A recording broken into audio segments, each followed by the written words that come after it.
Scotland, a land of majestic vistas and thrilling wildlife, where the clouds scud fast and the skies light up like magic, where the Weebit Glen meets the mighty Ben, and wait, look around, our landscapes are grand.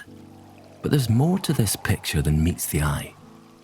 Why is so much of our land so bare? Where's the life that was once there?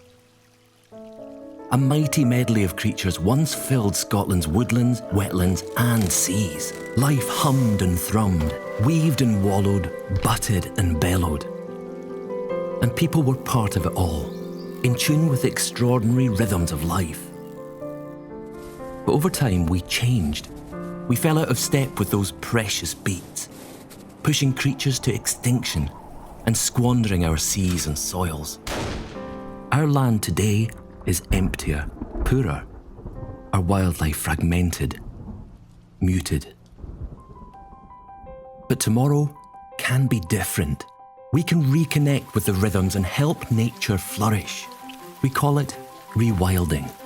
It turns up the volume on nature, allowing it to grow and flow, bloom and boom. Filling our landscapes with a riot of colour and song, the great web of life that supports our health and well-being. Rewilding gives us the chance to create a future where the lynx can roam and rivers run wild, where birds fly free and woodlands thrive, where we move in tune with those magnificent beats, and the wonder of life bursts back to our land and seas.